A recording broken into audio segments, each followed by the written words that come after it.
Well, allow me to put my 2 cents in on this one right here. Um, it's normally not my thing to do or give my take on a fight that just hasn't been finalized or anything like that. But it seems that this Triple G Carl Fry situation is heating up. So I figured I'd offer my take on it. Because it's, you know, when talks like, when people are, you know, buzzing about a fight like that, oftentimes it comes to fruition. Okay, so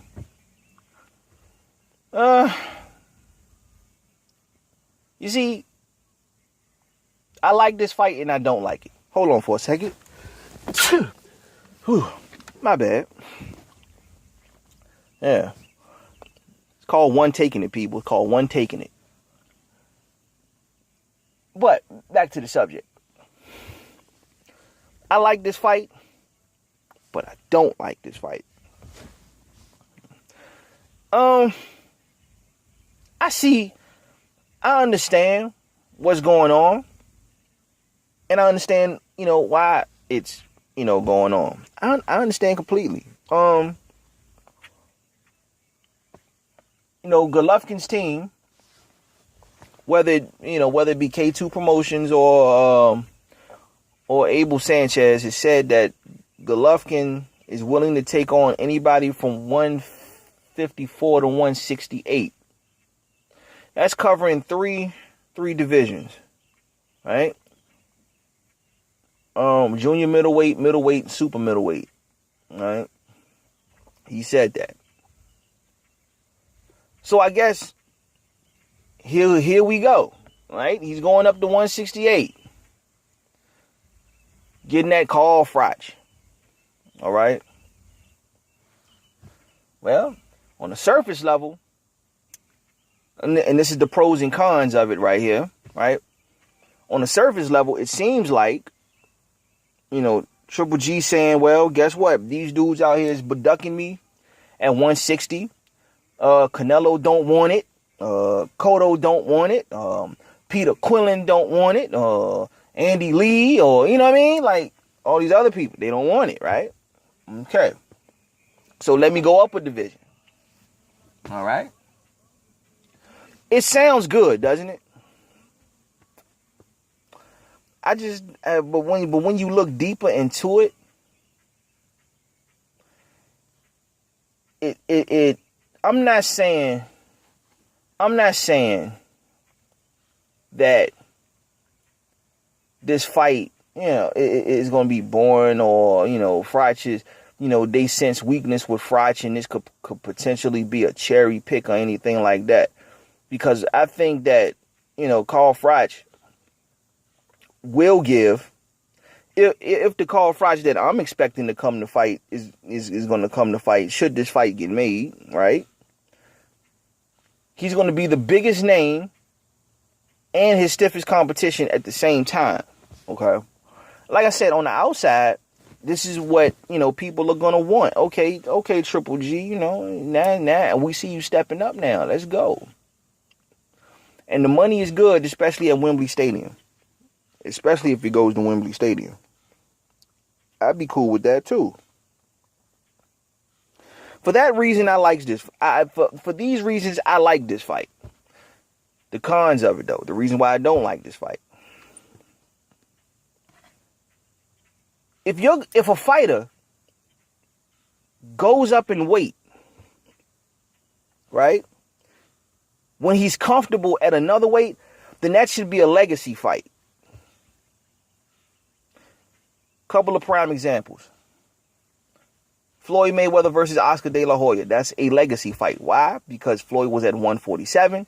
He had to come up to 154 to take on Oscar, and a title was on the line. And he had to fight at the full weight limit. Okay? He did Cotto the same way. Don't know why Canelo asked to come down to 152. That's still a dumb move. He should have consulted with Oscar De La Hoya for that one. Idiot. But I digress. 154, 152, Floyd would have mopped him up anyway. Well, back to my point. Those 3 fights were legacy fights for Floyd. What does this do for Triple G's legacy? Beating Carl Froch at 168. Check this out now. Follow me. Follow me now.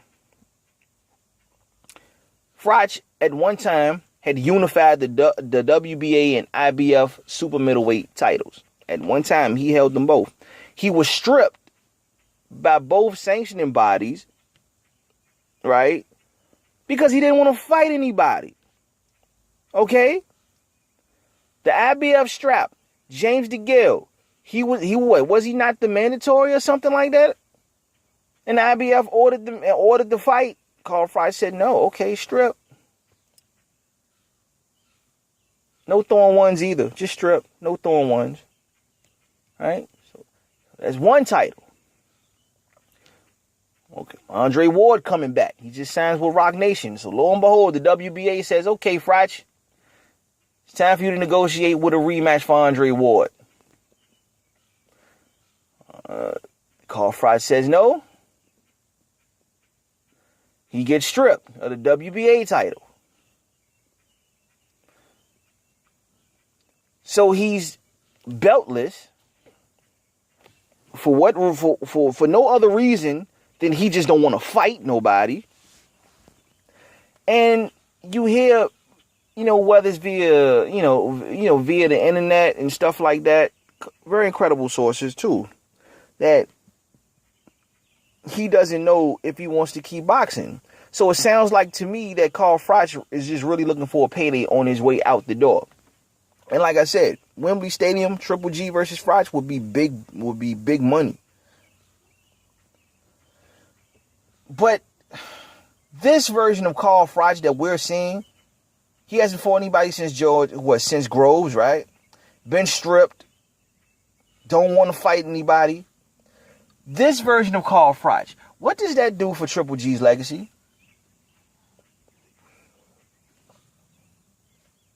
Because I don't know. I really don't know. You see, the thing that, and then on top of that, it perpetuates ducking Andre Ward. Because if Triple G is going to move up, then what he should do is take on the absolute best in the division. And on top of that, he has ring rust on him. So he can pick him, and so Golovkin can pick off Andre Ward. He'll still lose to Andre Ward. I don't care how much ring rust he got. He'll still lose. But if you're going to get at Andre Ward now will be the best time. Right? It'll be the best time. Come on up to 168. He's fighting some guy named, he's fighting a cab driver at 172. Golovkin's team could have baited Andre Ward into trying to make 168 with a bunch of ring rust on him, and boom. It could have been something. Could have been his best shot too. But no.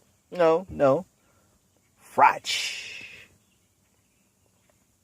And this version of Froch, I do not like. This version of Carl Froch, I do not like. He's beltless. He don't want to fight nobody. He knows that he's nearing the end of his career, and he's just looking for one more payday. This does nothing for Triple G's legacy. It will be the biggest name on his resume. That's all it will be. But it will not be a legacy defining fight. So what's the reason? I still watch the fight now. I'll still watch it. All right, I will still watch it. But he's still doing Amir Khan. I mean, not Khan. What the hell am I thinking about? Sheesh. He's still doing Andre Ward a great disservice. Because, Golovkin's promoter talking about it'll be too much money. Ward would want too much money. This, that, and the other. And then on top of that, they want to put it on pay-per-view. No, you don't want to put it on pay-per-view. Golovkin and Ward will not do over 500,000 views. Pay-per-view buys, I'm sorry. Won't happen. Won't happen.